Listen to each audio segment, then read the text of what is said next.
Greetings and salutations, fellow book readers. This is Mark, and the book I will review today is The Comedians. Before we continue, this is personalized limited edition of The Comedians with leather cover, designed and made by me. At the end of the video, I will tell you a couple of ways of how you can get one for yourself if you are interested. Now let's get back to the review. The Comedians is a 1966 thriller by the famous English novelist Greene. The book is a continuation of Greene's political reflections on the post-World War II world, highlighted by America's tolerance and even propping of bloody dictatorships with an excuse of containing communism. The book is somewhat similar to Greene's other two novels, The Quiet American and Armenian Havana, and probably a lot of the plot and characters in The Comedians were inspired by Greene's stint in the British intelligence MI6 during the war, and his later various visits to Haiti. Greene said The Comedians was his first political novel, but to me the previously mentioned two seem pretty political as well. Greene is one of my favorite English writers, and he left an extensive list of literary work, many of which were adapted into films. And for me, he represents the best period of British writing, the mid-20th century. What is The Comedians about?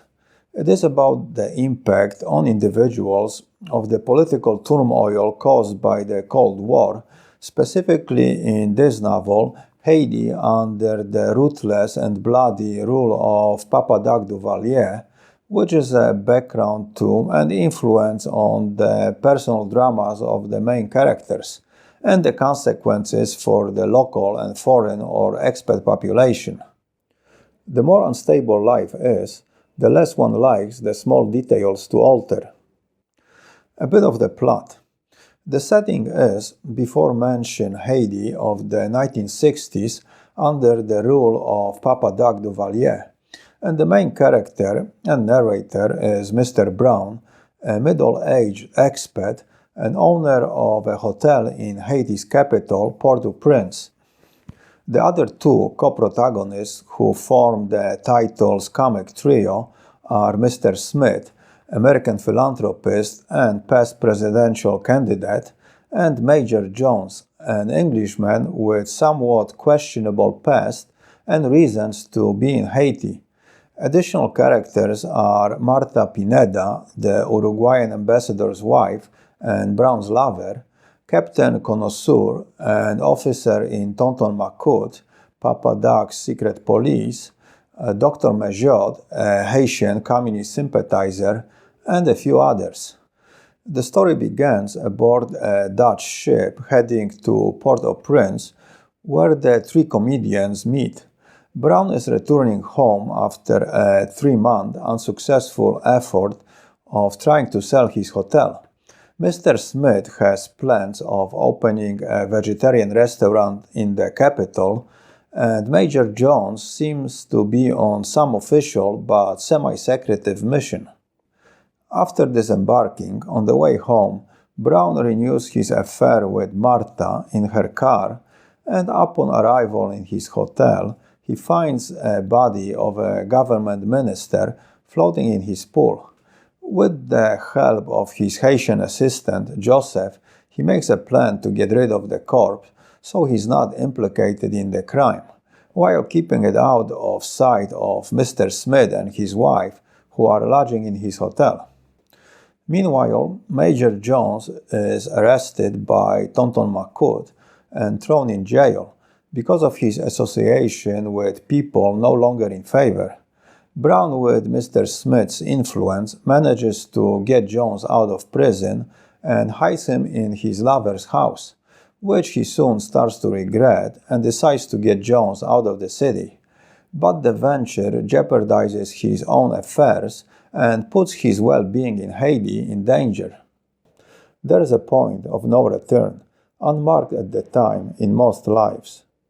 So he follows the Smiths, who also decided there was no future for their undertaking in the country, and makes his exit.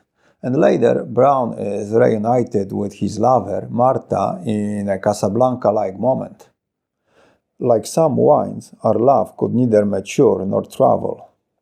Martha, together with her ambassador husband and son, were indirectly and politely forced to leave the Caribbean paradise, and that's the basic plot.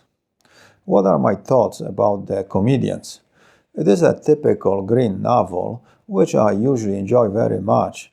The personal drama of individuals impacted and even controlled by the global political events, and how they deal with the inner feelings such as love and faith while under the exterior pressures.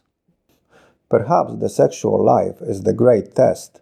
If we can survive it with charity to those we love and with affection to those we have betrayed, we needn't worry so much about the good and the bad in us. But jealousy, distrust, cruelty, revenge, recrimination, then we fail. The wrong is in that failure, even if we are the victims and not the executioners. Virtue is no excuse. Greene seemed to enjoy extramarital affairs and often injected them into his novels. Maybe he felt that a man able to seduce a woman was young, regardless of his chronological age. So it is no surprise that Brown's, who is approaching 60, affair with Martha, still in her 20s, is an important part of the novel. It seems to be the reason or excuse for Brown to return and stay in Haiti. He is a loner, never meeting nor knowing who his father was, and the childhood marked by absence of his mother, and that's why he seems to be torn between the comfort of being alone and developing strong feelings toward a few people he connects with. He is jealous of everybody close to Martha, her husband, Major Jones, and even her 5-year-old son. But he's also a realist, or some people would call him cynic, and doesn't see future nor happy ending for the affair. The first colors touched the garden. Deep green and then deep red. Transience was my pigmentation. My roots would never go deep enough anywhere to make me a home or make me secure with love. So, probably to avoid getting too involved and the latter suffering of the inevitable end, he puts a bit of a mental wall between himself and Martha. In the down moments, he likes to remember that she is German and her father was executed for war crimes. And I couldn't help remembering she was German, even though she was too young to bear any guilt herself. And she is pretty aware of how he feels about her. Darling, when you want me, I am a woman, but when I hurt you, I'm always a German. What a pity Monaco never had a period of power. She's referring to the place he was born in, but probably also to his growing up without a family and never learning to forgive people he cared for.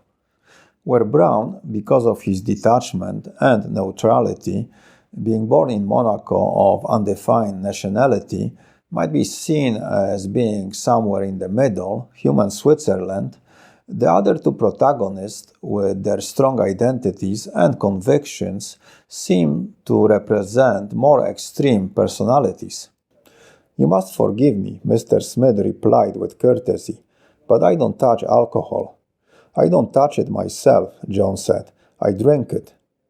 Major Jones, who is English, seems to represent the European colonial mentality.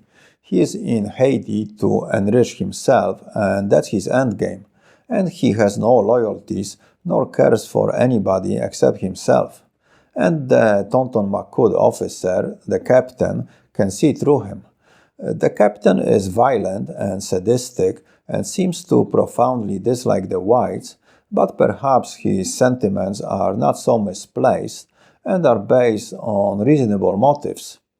Mr. Smith, who is American, is somewhat of a Boy Scout, transparent and predictable, married for 35 years and loving the whole world.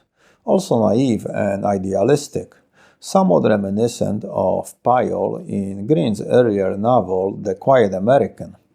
Greene seemed to see Americans as responsible for many problems in the world caused by their naiveness, inexperience, and misplaced intentions.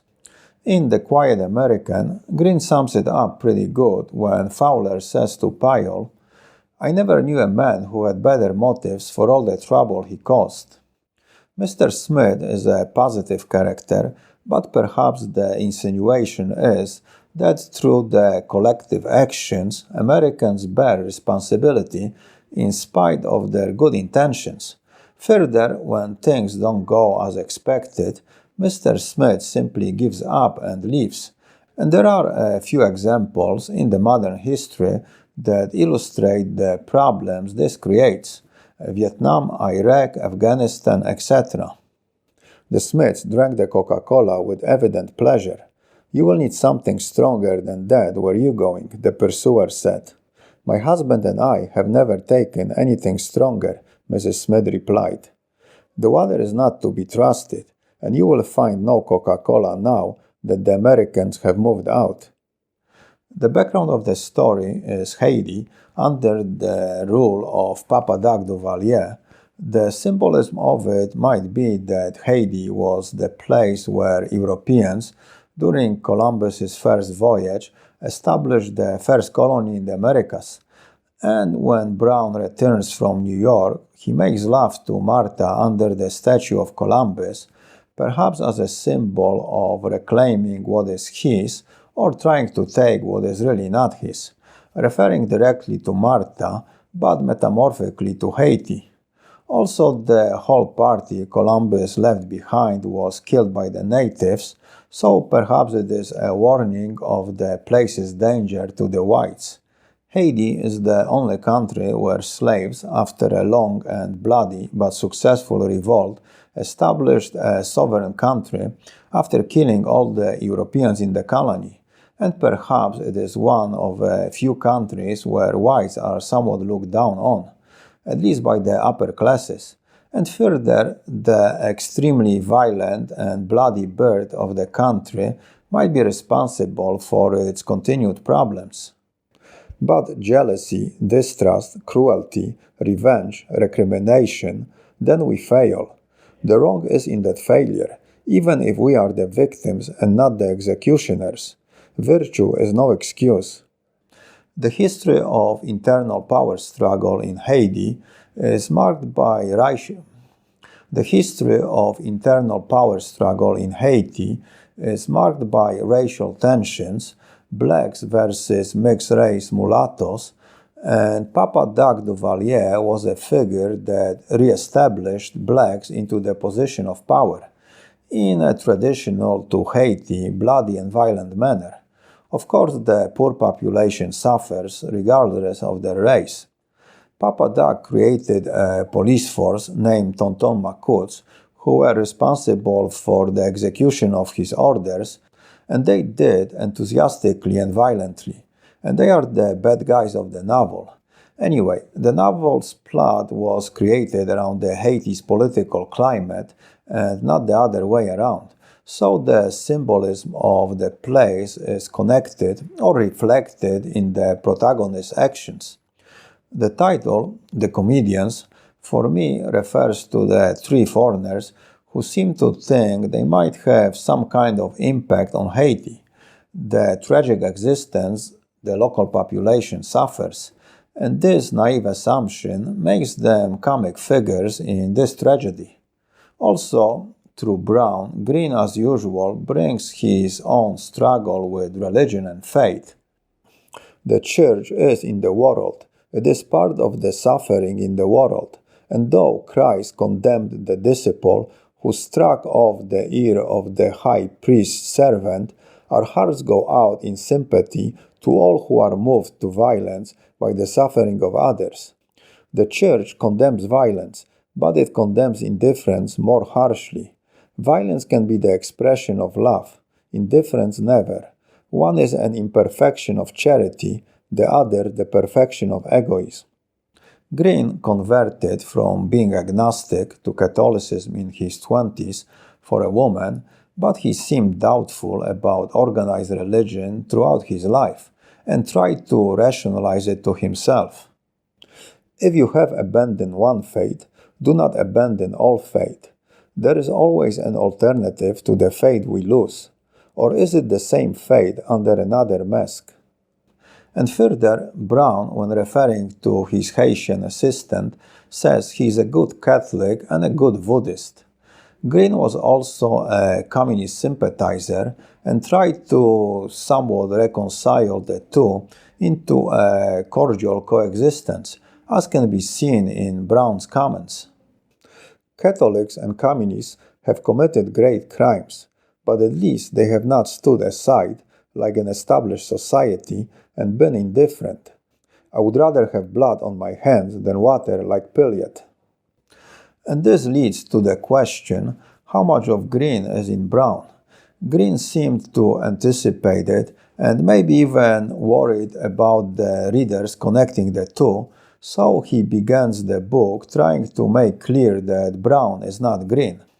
But I have my doubts about his sincerity and think there is a lot of Greene in Brown. To sum it up, The Comedians is, as with most of Greene's novels, a well-rehearsed and written book. Haiti of the 1960s from a foreigner's point of view and based on Greene's various trips there. How much did the country change since then, and was it for the better or the worse? As with most opinions, it is pretty relative. I know some older individuals here in Barcelona who are convinced that life under Franco's fascist regime was superior to the one in democratic Spain. For that matter, some people in Eastern Europe remember fondly living under the boot of the communist dictatorships. So it is a matter of personal preference. And even though the political situation is just a background to the personal dramas of the protagonists, I think without it, their experiences would be very different. There is a film adaptation produced just 1 year after the publication of the novel, and it stars an impressive cast, including Elizabeth Taylor, Richard Burton, Alec Guinness, and Peter Ustinov. Also a list of great black actors, including young James Earl Jones. It is a decent visual reference to the reading. The picture was filmed in West Africa, since Papa Doc made clear he was not happy with the portrayal of himself nor his country under his rule. He or his press called Greene a liar, a cretin, a pervert, a drug addict, even a torturer, probably referring to emotional torture Papa Doc and his collaborators suffered from Greene's disclosure of their doings. Okay, let's talk about the physical book.